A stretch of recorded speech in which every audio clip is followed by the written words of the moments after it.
Welcome to the DCME channel. If this is your first time tuning into the channel, make sure you hit the subscribe button and the bell notification to stay up to date on all the DC topics. The Sandman. So it begins. Last year, Netflix gave the green light for a TV series based on The Sandman.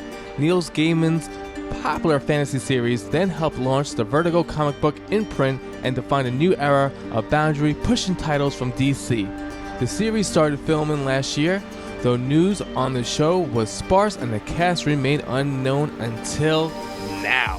Netflix NX Twitter account gave us first look at some of the Sandman's core cast, and it's certainly exciting.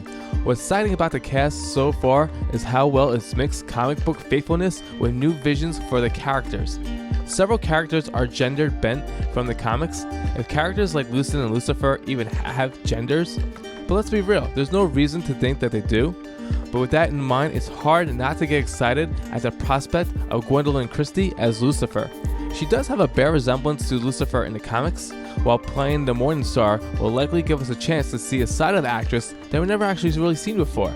It also makes it easier to avoid thinking of Tom Ellis in the role, who's already portrayed it as a beloved legions for fans in the Lucifer series in Netflix. Charles Dance, who played Tywin Lannister on Game of Thrones, is a fitting Roderick Burgess. In fact, the worst thing about the idea of Dance is the role is that we don't get to enjoy his performance for longer. As the main guy, it's hard to see Tom Surridge as anything less than perfect for Morpheus. We still don't know who's playing Death as Dream's sister and fellow Endless. Death plays a key role in the comic series and has built of a pretty passionate fan base of her own, so we're pretty eager to see who will be bringing her to life. Also still to be revealed are characters like Dr. Destiny, John Constantine, Rose Walker, Unity Kincaid, and Hob Gadlin. Though to be clear, it's uncertain how much of the Sandman story we can expect to see in a season 1, but some of these characters may even appear in future seasons, and it's possible others might not appear at all. But with Corinthians casting, we have to assume that at least part of a Doll's House will be included.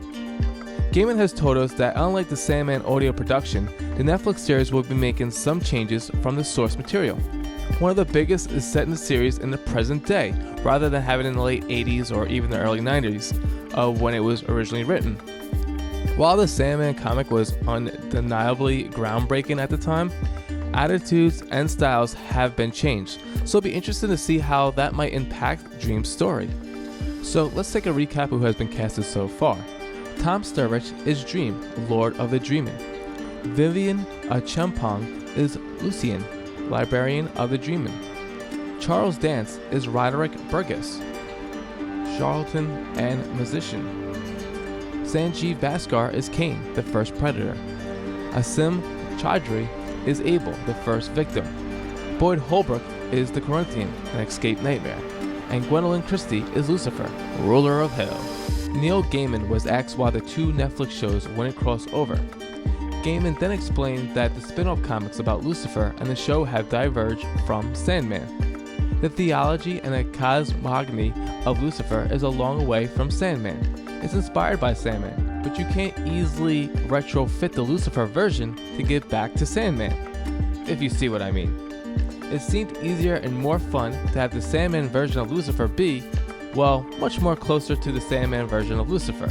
So this is what Gaiman said in his tweet when he was asked this question.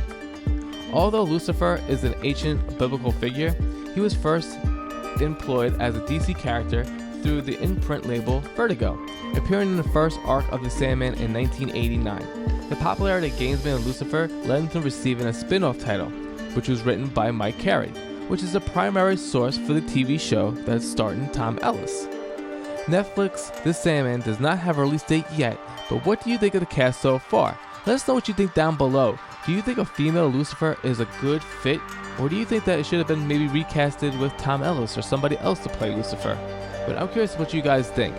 Also, I'm also curious if they're going to bring back the Dead Boy detectives into the show as well. But I'm looking forward to see what they do with the show and what is in store, which is going to be releasing soon. So let me know what you guys think below. Is this something you're looking forward to? Is this something you're going to want to see? Are you excited for The Sandman to be released on Netflix? I really hope they go with a good approach to the show. I hope they don't ruin it, but I really hope they really dissect into the comics and bring it more to a modern type of feel. I guess we'll have to wait and see. But yeah, let me know what you guys think below. Hope you guys like this video. Make sure you like, comment, and subscribe. And I'll be seeing you guys in the next one. See you later.